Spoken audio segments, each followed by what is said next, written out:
Welcome to my unboxing and first look at the Phobya Balancer 150 gold-plated edition. It comes with a 3-year warranty, which, unlike most cooling products, where I kind of go, oh, okay, it has a 3-year warranty, it's a heatsink, what could possibly go wrong?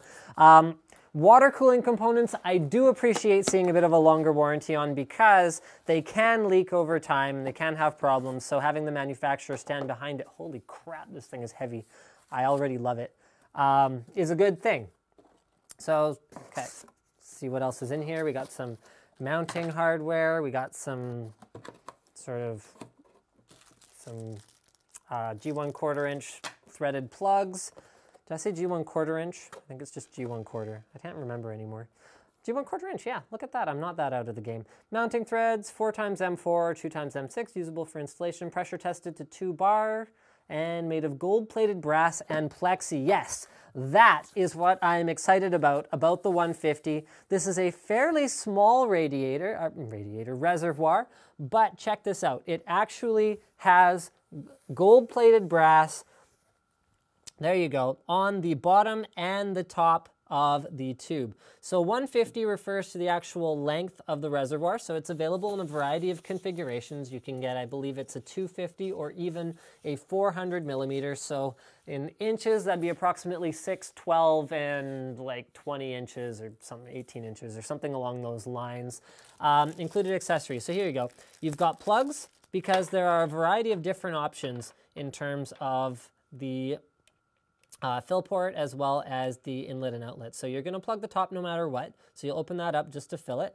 And then on the bottom, you can either go in and out here, and then you can plug these two on the bottom, or you can go in and out on the bottom and you can plug the two on the top. So you're going to have to provide your own fittings for the rest of the holes, which is just 2 additional ones. And I would definitely recommend getting some gold-plated fittings to go with this thing because that would be pretty awesome. Now, inside, you can see that there's actually a baffle included. It's a thick piece of plexi. It's nice. It's actually quite clear. Hopefully you can see that. So there's a baffle included. So as the water comes in one side, you can get air bubbles that'll just get sucked right into, so it'll come in here and there'll be air bubbles and then it'll get sucked right back out the other side so the air never settles in the reservoir. Putting in a baffle like this prevents that from happening because it means that the water has to go up and around, giving the bubbles time to escape and go up to the top of the res rather than just being like this. Also, having it extend up like this with these holes prevents the tornado effect, which can cause air to be sucked in as well. So that was a problem with older reses, particularly coming in from the bottom here as opposed to the bottom here, where it would cause a vortex inside to make an air pocket that would travel down to the bottom and get sucked up. So that is all taken care of, and the threads on here are pretty heavy duty as well. Actually, here you can see the rubber seal here. And basically, why would you want a product like this? Well, if you have a custom water cooling loop, sorry, I'm just going to tighten this up. If you have a custom water cooling loop, then you're going to need a reservoir of some sort anyway. And personally, I'm not a huge fan of bay reservoirs. They have a lot of points of failure. That's what I don't like about them. They have a lot of different places where the acrylic or plexi is typically glued, which makes me kind of uncomfortable because over time, plexi cracks, especially if you use UV lighting, especially if it's subject to heat, especially if this and that and that and that and all these things. So those glue joints can crack. There's only a couple reservoirs that really have a good reputation for reliability that are made of glued plexi, things like the MC Res Micro from Swiftech, whereas most of the bay reses out there have huge problems with breakages over time. So I like a solid piece of acrylic with rubber seals at either end, so I like cylinder reses, and that's, where was I going with this? Right, you'll need a reservoir anyway, so you might as well, if you can't use a bay, you might as well use something that you can show off and you can have people look at. So one of the other ones I like is the T-Virus. And if I wasn't going to do that, if I was, say, for example, doing a gold-themed build, then something like this might be a pretty good option.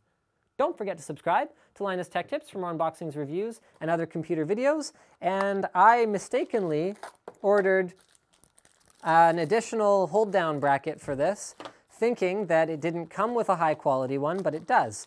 So, right, oh yeah, I should probably mention that. It comes with an extremely robust mounting bracket. Check that out. So there's foam inside to prevent it from being scratched.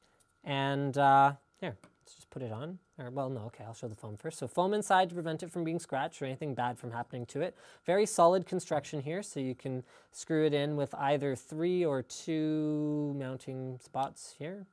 I would probably use these two because these two don't look that useful. There's probably instructions. Actually, there aren't. Really? Oh, okay. Well, you'll figure it out. Here's the mounting screws.